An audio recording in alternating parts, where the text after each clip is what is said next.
caráter, entendeu?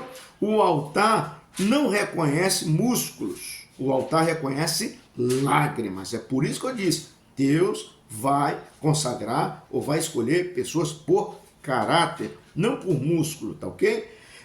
Davi era o menor que tinha, mas tinha um coração que o céu procurava.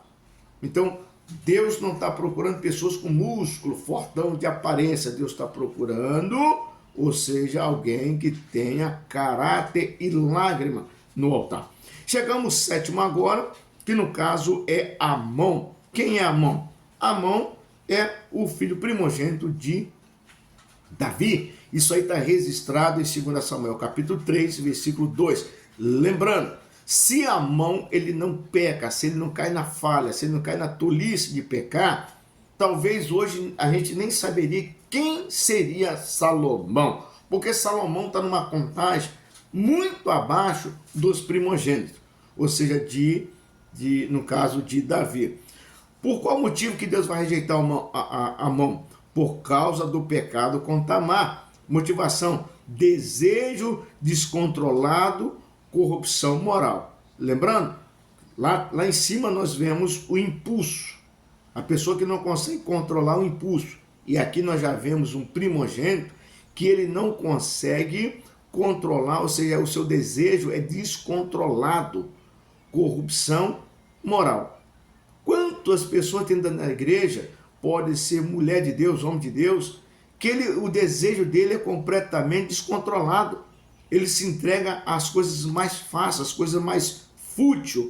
O trono não é para quem domina os outros, mas para quem domina a si mesmo. Você pode ser um grande líder, você pode ter uma grande liderança nas tuas mãos, controlar todo mundo, mas os seus desejos mesmo você não consegue controlar. Então, não adianta, porque o trono não é para quem domina os outros. É para quem domina a si mesmo. E isso é um dos frutos do Espírito, que vai dizer domínio próprio. Como que uma pessoa cheia, que se diz que é cheia do Espírito Santo, não consegue controlar os seus próprios desejos? E uma vez que você não controla os seus próprios desejos, você vai entrar, ou seja, na corrupção moral. E isso é desagradável. Quem é escravo dos seus próprios desejos não pode ser príncipe do reino dos céus. Ou seja, como que ele pode ser príncipe do reino se ele não consegue controlar os seus desejos? E uma vez que ele não controla os seus desejos, ele passa para ser escravo dos seus próprios desejos. O domínio próprio é o verdadeiro cetro da realeza espiritual. Eu posso chegar a expulsar 10.000 demônios, posso fazer com que uma pregação seja maravilhosa, mas se eu não conseguir controlar esse meu desejo, alguma coisa deu errado aí. Mas quando você consegue controlar o seu desejo, pode não ter expulsado demônio nenhum, pode não ter tido um bom sermão para pregar, mas só em você dominar o seu desejo, você já experimentou as riquezas espiritual. Nós chegamos no oitavo, que no caso é Jeconias. Quase ninguém ouviu falar sobre Jeconias. Isso está em Jeremias capítulo 22, versículo 28 ao 30. Ele é rejeitado, amaldiçoado, e nenhum dos seus filhos prosperou. Olha só que coisa louca. Ele é o primeiro filho de Joaquim.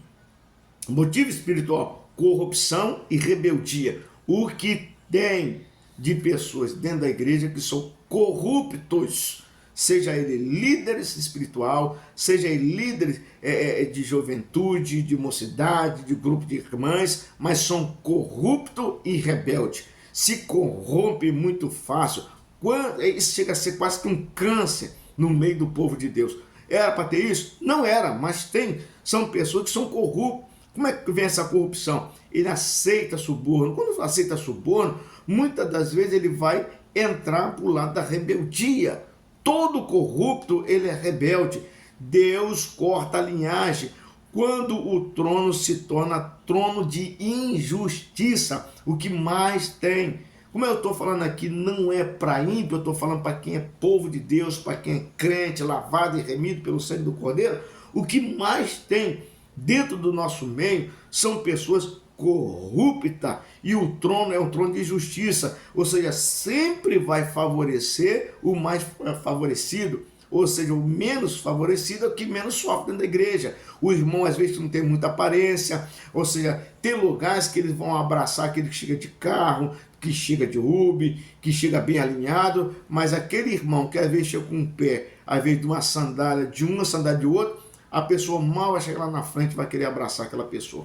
E isso já começa a ter um coraçãozinho aí meio corrupto e voltado para a rebeldia, porque o rebelde sempre vai se inclinar para a corrupção.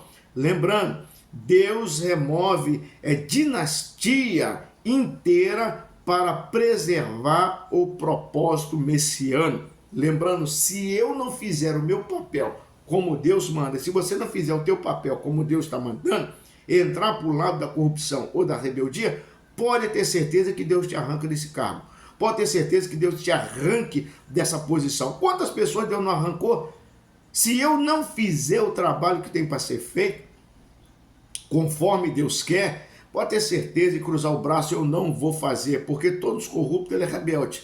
Ele vai dizer, se eu não estivesse lá, ou se eu não estiver lá, o círculo de oração não funciona, o grupo jovem não funciona, os músicos não tocam, ninguém prega e ninguém dirige. Todo corrupto, ele vai agir dessa forma. Não se preocupa não, porque Deus vai pegar lá no mundo, vai sarar, vai curar, vai libertar e vai botar no lugar desse corrupto.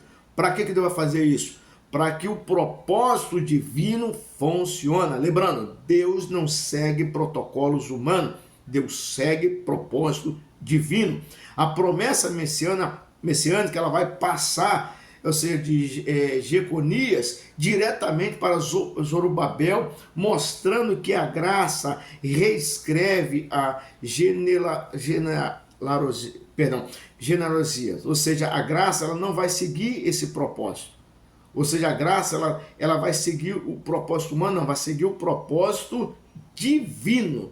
Então, a promessa messiânica ela passa de Zorobabel, mostrando que a graça reescreve uma nova história. Nós chegamos agora no 9, que no caso Nadab. Nadab é o primogênito de Arão. Isso está registrado lá em Levítico, capítulo 1, versículo 2.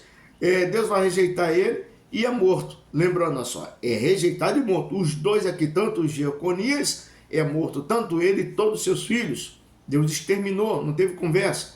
Os outros que você viram lá em cima, foi rejeitado, mas não foram dizimados. Nadab, ele é morto por oferecer fogo estranho, motivo espiritual, ministrar sem santidade. O que mais nós encontramos no dia de hoje são pessoas que ministram o evangelho sem ter um pingo de santidade. Ou seja, está julgando? Não é julgando, é só tu olhar o caráter da pessoa, é só olhar o fruto da pessoa que tu vai ver que não tem santidade nenhuma. Ele está lá ministrando, mas não tem santidade e a vida está bem longe do que Deus está querendo. O altar não aceita inovação da carne. Tudo que é inovação da carne, o altar não vai aceitar, mas obediência espiritual. As pessoas, ele quer ministrar sem ter uma santidade. O que é sem ter uma santidade? Não ora, não busca, não lê a palavra, não medita, ele quer ensinar, mas não quer ser discipulado. É complicado aí esse primogênitozinho aqui, não é não? O fogo que consome o pecado é o mesmo fogo que consome o profano. Deus vai enviar fogo para consumir o pecado. Então, mesmo fogo que vai consumir também o profano. Há muitas pessoas que falam assim, irmão, você tem que estar com a tua vida no altar. Ei, vamos botar um ponto de interrogação disso aí. Vida no altar? Não. Você não tem que botar a sua vida no altar. Tu tem que ser o altar. Não basta estar no altar. É preciso ser o altar. E um altar que tenha, ou seja, só cinza, precisa arrancar essa cinza e colocar lenhas novas no altar. Que lenha é essa? É vontade de fazer a obra de Deus, é vontade de estar na casa de Deus, é vontade de ser útil na casa de Deus, é vontade de seguir propósito divino. Então não basta você estar com a vida no altar, você precisa ser o altar. Vamos agora para o 10º e o último, que é Israel, o primogênito, ou é simbólico de Deus. Israel foi a primeira nação selecionada para seguir os propósitos de Deus. E lembrando, Israel ele é rejeitado provisoriamente, ou seja, temporariamente. Isso está registrado em Êxodo, capítulo 4, versículo 22.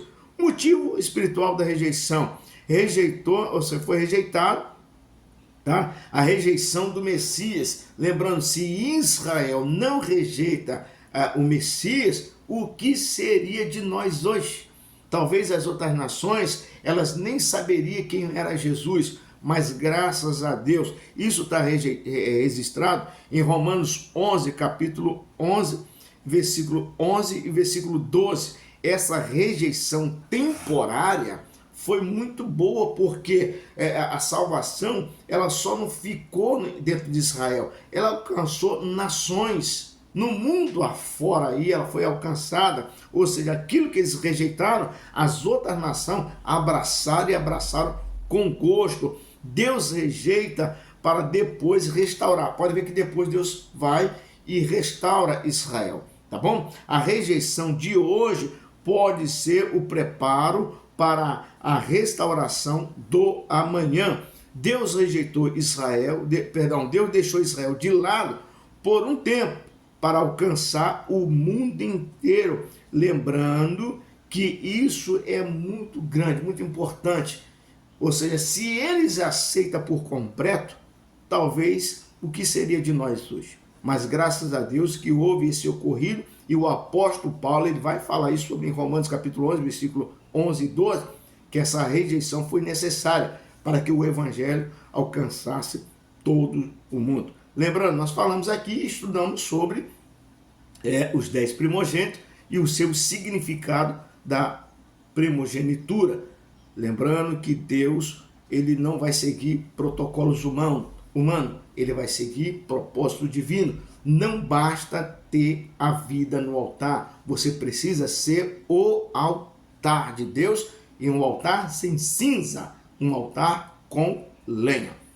Que Deus abençoe a todos vocês. Lembrando, se inscreva no canal, deixe o seu like lá, para que o YouTube venha perceber que é um conteúdo bom. Lembrando que todas as semanas eu vou estar colocando um vídeo aqui de estudo de tremenda profundidade.